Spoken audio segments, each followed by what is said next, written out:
One player that I think has had an absolutely ridiculous 24-25 season is Evan Mobley. I think this season he is probably the entire reason the Cavs are the number one seed over in the Eastern Conference. And I don't want to say it's him alone. I don't think it's just him, but I think kind of the way Evan Mobley has played this season is a major reason as to why the Cavs are so good this year.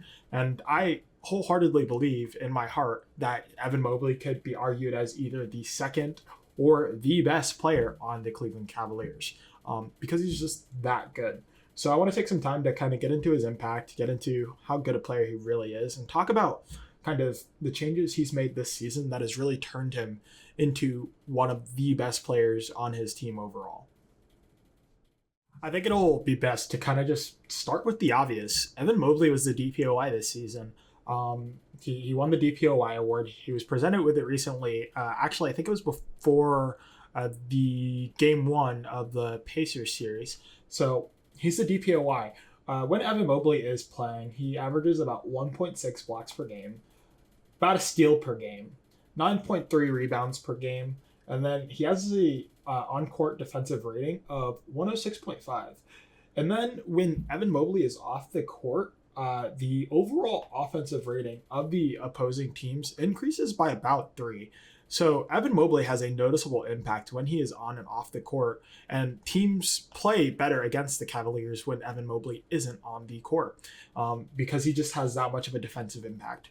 There are a couple of things I want to get into about Evan Mobley and his defense, and I think the first thing I really want to dive into is Evan Mobley's kind of versatility as a defender. There are very few players with the defensive versatility that Evan Mobley has. I've done a little bit of research on my own, and there are realistically around 3 players that kind of compare to Evan Mobley defensively and his versatility. The first player is Draymond Green, and I think everyone kind of understands that Draymond Green is one of the most versatile defenders in the league, primarily just due to his size and his strength. Draymond Green is 6'6", but he's capable of guarding 6'11", 6'10", 7-foot centers. So Draymond has ridiculous positional versatility. So he's a great kind of benchmark for comparison. Another player that also has really good positional kind of versatility is OG Anunoby, who also guards a ridiculous range of players. And then lastly is Giannis Antetokounmpo. But realistically, when you hear all of these players' names, you think of players with versatility. They're agile. They can move kind of along the baseline. They can stay with perimeter players, but they can also provide kind of weak side rim protection. And they can just kind of do it all on the court. Another really good comparison would be Amen Thompson, right? But if you look at some of the stats I have here, right? Evan Mobley spends about 33% of his time guarding the center position, 22% guarding the power forward position, 22.2% guarding the small forward position, 12.5% guarding the shooting guard position, and then 9.4% guarding the point guard position.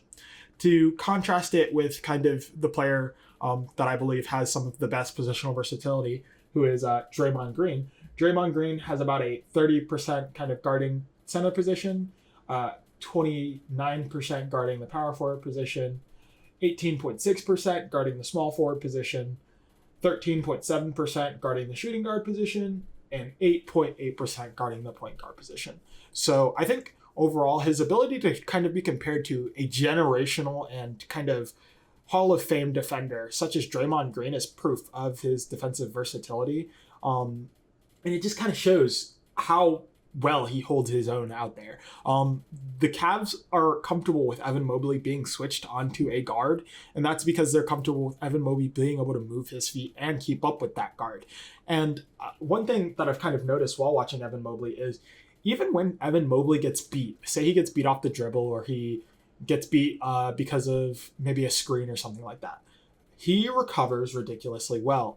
And he kind of recovers in a way that he can get a block, he can get a chase down block. So he's just overall a ridiculous defensive talent. Part of it is the scheme of the Cleveland Cavaliers having kind of 2 big men that can protect the rim. It allows for a lot more comfort when Evan Mobley does get beat. But overall, just Evan Mobley's defensive versatility allows them to play that kind of two big lineup with him and Jared Allen, and it makes their defense ridiculously unstoppable. Not unstoppable. It's stoppable, but ridiculously good overall. Now, I think Evan Mobley's defensive abilities have always kind of been something that everyone was already aware of. He's been a great defensive player since his rookie year, receiving Defensive Player of the Year bids in his sophomore year. So I don't think his defensive kind of prowess is anything new to anyone. And I don't think that's the sole reason that the Cavaliers are in the position that they're in this season. I think the biggest kind of thing that Evan Mobley has contributed to his team this season is his offensive leap. Now, I want to say, when you look at the stats, it doesn't look like Evan Mobley had that much of a jump. If you look over it, he went from about 15.7 points per game up to 18.5 points per game, right? Not a big leap, but it is a substantial leap that has kind of some weight to it, right? And then in terms of his three-point percentage, it really did not change. He shot 37% last year. He's shooting 37% this year. Now, where the big changes kind of come in is the three-pointers that he attempted. Last year, he only took around 1 three-pointer per game, whereas this season, he is taking 3.2 three-pointers per game, meaning Evan Mobley has turned into a genuine stretch big man that has to be respected out on the perimeter because he's hitting his three-point shots above league average. Now, granted, he's not taking it at like ridiculous volume as much as like some players do. Like Miles Turner, I think attempts around 5.5 three-pointers per game, who is one of the better stretch bigs in the league. But the fact that Evan Mobley is even shooting three-pointers per game and he's hitting them at a respectable clip means that he has to be respected out on the perimeter. And that provides so many different looks for the Cavaliers offense. Next up is his assists per game. Now, Evan Mobley's assists have not really changed at all from this season to from last season to this season, but it's not really that big a deal because you'd have to kind of watch the game to understand that Evan Mobley is making the right reads, and it's a big part of kind of the flow of the offense of the Cavaliers. Evan Mobley may not always have the pass leading to an assist, but the way the Cavs play the game, they move the ball so frequently and so often that everyone on their team is a good passer. And everyone within their lineups are good passers, right? And then Evan Mobley's true shooting has risen. Big part of that, last season he was shooting 62.6% for true shooting. This season he's at about 63.3%. Realistically, the biggest reason that number has gone up is one, the volume of his three-pointers, but also his two-point percentage has gone up significantly. He's a lot more efficient from kind of the two-point range, a lot better a finisher this season. Overall, so his true shooting has kind of gone up that way. Next up is his usage. His usage last season was around that 20% mark, whereas this season he's at about 22.6. And a big part of that is Evan Mobley is actually creating a lot of his own shots at the rim. You'll see a lot of Evan Mobley being kind of the ball handler in some pick and rolls, some inverted pick and rolls with guards. You'll see Evan Mobley kind of bringing the ball up the court out of like made baskets, stuff like that. There's a lot more trust in Evan Mobley to handle the ball and to create his own shot going downhill. And it kind of shows he is really, really solid at getting to his own shot and maneuvering into the paint, even when there may be another big down there because Jared Allen is kind of down there. He has shown the ability to kind of get his own and get into his so-and-so bag, even though he may not be doing tween hezzy pulls, you know. He's shown his ability to get into the paint and be effective in doing so, right? And then lastly is just overall his offensive rating from last season to this season. His individual rating last season was around a 111.2. This season, he is up to a 120.5, showing his overall offensive impact as a player on the court this season. Evan Mobley has taken a ridiculous offensive leap, and the offensive rating is kind of just the best way to look at it if you aren't watching the games. He is the impact that the Cavaliers needed to change their offense around. I think a lot of content creators have kind of talked about it throughout this NBA season, but realistically, Evan Mobley is the key to the Cleveland Cavaliers being an elite team, right?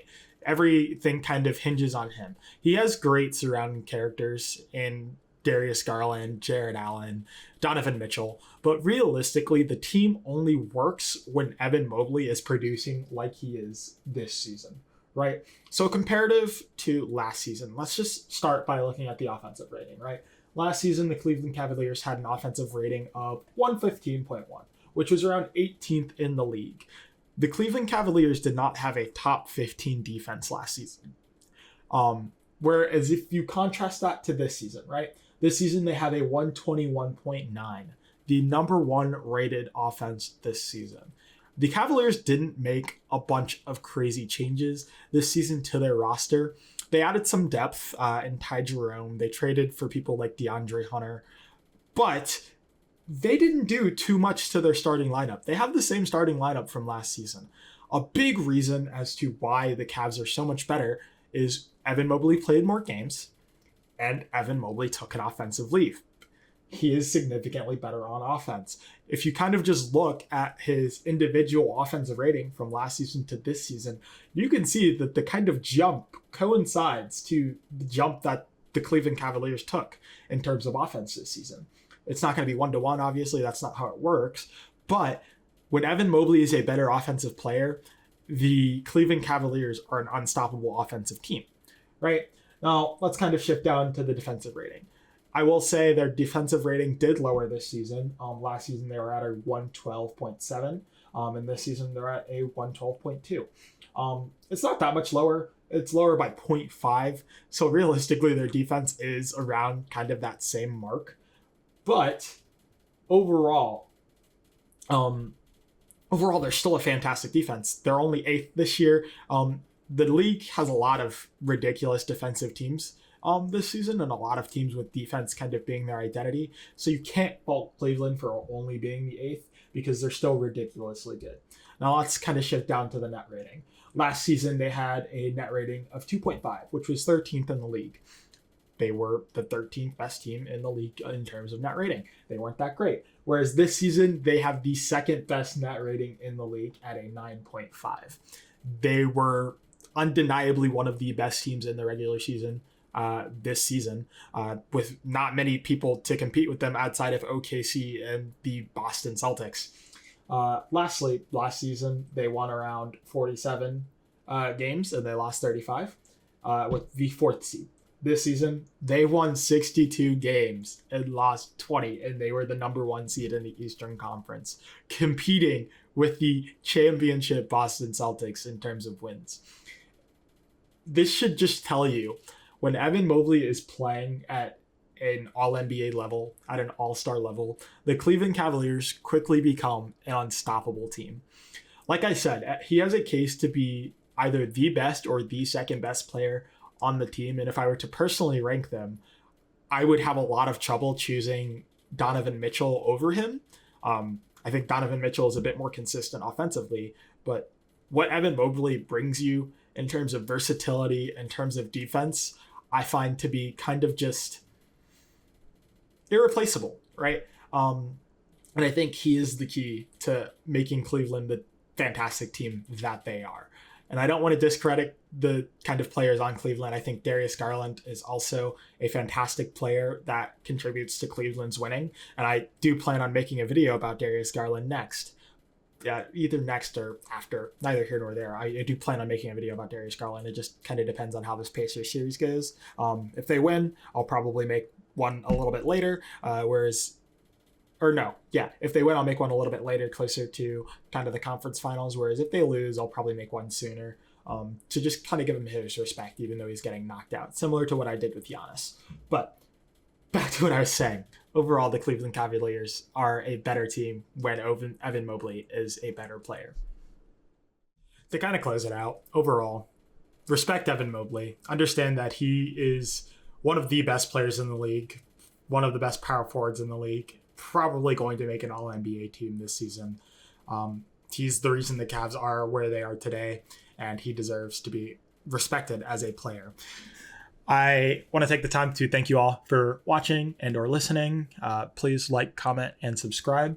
If you disagree with anything that I may have said about Evan Mobley today, please leave a comment, start a conversation in the chat. I'd be more than happy to have a small little debate. If you have different opinions, you think someone else might have a better impact on the Cavaliers, please say so. I'm always open to new opinions and to hearing people talk about ball. I just want to start some good conversation, and that's part of the reason I'm making this video. Thank you all for watching. Like I said, please like, comment, and subscribe, and I will see you guys in the next video. Bye-bye.